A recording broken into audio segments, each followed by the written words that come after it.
तो आज हम ये प्रेस कॉन्फ्रेंस इसलिए हम लोग बुलाए हैं क्योंकि बिहार में पिछले दिनों सरकार की तरफ से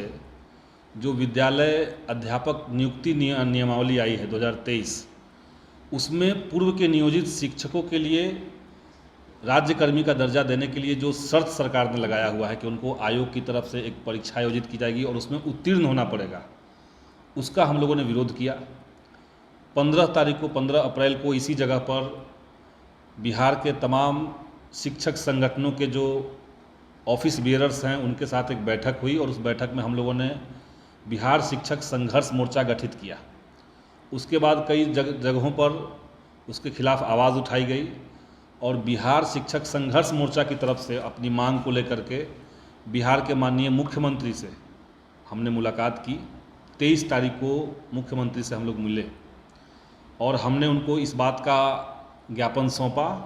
कि ये जो नियमावली में प्रावधान किया गया है शिक्षकों को परीक्षा लेने वाली बात, उससे बिहार के तमाम नियोजित शिक्षकों का न सिर्फ अपमान होगा बल्कि सरकार की जो अपनी नियमावली रही है, सरकार का जो अपना शिक्षक नियोजन की जो प्रणाली पुरानी रही है, जिसको खुद माननीय नीतीश कुमार जी ने ही करवाया है, उन सब के ऊपर भी सवालिया निशान उठ रहा है और ये कहीं से भी न्यायपूर्ण नहीं है। इसके साथ साथ हमने माननीय मुख्यमंत्री को गुणवत्तापूर्ण शिक्षा के संबंध में 5 प्रमुख सुझाव भी लिखित में दिए और उस पर बातचीत की। हमने उनको सुझाव दिया कि आप बिहार में केरल और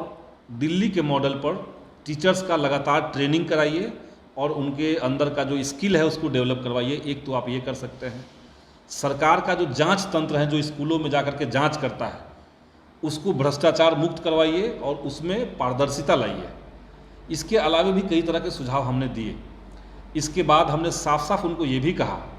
कि माननीय मुख्यमंत्री जी का जो बयान था कि 7 दल महागठबंधन के एक साथ आकर के इस निर्णय पर सहमत हुए हैं और तब ये नियमावली आई है, हमने उनको कहा कि हमारी पार्टी CPI-ML इस बात के लिए एग्री नहीं है। न तो हमसे इसको लाने से पहले कोई कंसल्ट किया गया है और न हम अभी भी सहमत हैं। तो ये सारी बातें माननीय मुख्यमंत्री जी के सामने रखी गई है और सरकार को हमने कहा है कि इस पर आप गंभीरतापूर्वक विचार कीजिए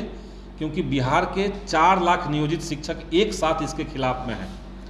उसके बाद हम लोगों ने कल दोबारा से शिक्षक संगठनों को दोबारा से बुला करके बिहार शिक्षक संघर्ष मोर्चा की एक बैठक की। कल देर रात तक बैठक चली, इसलिए उसका प्रेस रिलीज़ ठीक तरीके से सर्कुलेट नहीं हो पाया है। तो कल एक तो हम लोगों ने दोबारा से मीटिंग करके आगे की रणनीति बनाई, आगे की रूपरेखा हमने तय की और साथ ही साथ कल महागठबंधन के भीतर जो 3 प्रमुख घटक दल है वामपंथी पार्टियों का, उनकी एक अलग से हम लोगों ने बैठक की जिसमें CPI, CPI-M और CPI-ML भाकपा माले, हम 3 पार्टियों ने बैठ करके इस बात पर विचार विमर्श किया कि किस तरीके से ये जो शिक्षक नियुक्ति नियमावली सरकार लेकर के आई है, ये बिहार की शिक्षा व्यवस्था को ऊपर से देखने में किसी को लग सकता है कि क्वालिटी एजुकेशन के लिए है, लेकिन ये सिर्फ और सिर्फ टीचर्स को प्रताड़ित करने वाला, उनको अपमानित करने वाला है और स्कूलों के भीतर मल्टी लेयर्ड एक टीचर का सिस्टम बन जाएगा। कई तरह की नियमावली स्कूलों में चलने लगेगी। इससे स्कूलों की डेमोक्रेसी कमज़ोर होगी और पढ़ाई लिखाई का वातावरण और भी ज़्यादा खराब हो जाएगा। तो ये हम लोगों ने वामपंथी पार्टियों ने कल बैठक भी की। उस बैठक में सर्वसम्मति से तीनों दलों ने एक साथ इस बात को कहा कि तीनों पार्टियां इस नियमावली के खिलाफ है और तीनों पार्टियों मिलकर के हम लोग जो बाकी घटक दल हैं महागठबंधन के, कांग्रेस पार्टी है, हम लोग उनसे बात करेंगे, उनको कन्विंस करेंगे। हम पार्टी है, हम लोग उनके पास जाएंगे। यहाँ तक कि राष्ट्रीय जनता दल और जनता दल यूनाइटेड, उनके पास भी उनके संगठन के नेताओं के पास भी हमारा एक प्रतिनिधिमंडल जल्द से जल्द जाएगा और उसके बाद हम लोग बिहार के डिप्टी CM माननीय तेजस्वी यादव जी और मुख्यमंत्री नीतीश कुमार जी से दोबारा से मिल करके अपनी बात को कहेंगे। तो ये एक तरह का राजनीतिक दबाव सरकार के ऊपर बनाने की हमारी योजना है।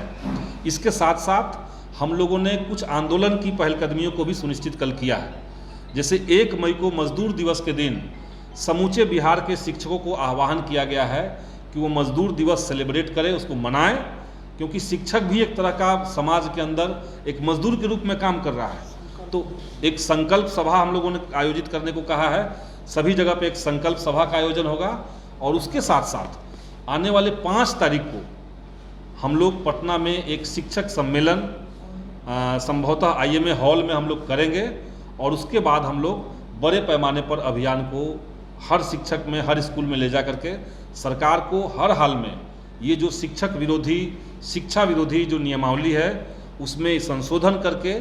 ये जो खंड है जिसमें परीक्षा लेने की बात की जा रही है उसको सरकार को हटाना पड़ेगा। इसी संदर्भ में आज की ये प्रेस कॉन्फ्रेंस बुलाई गई है।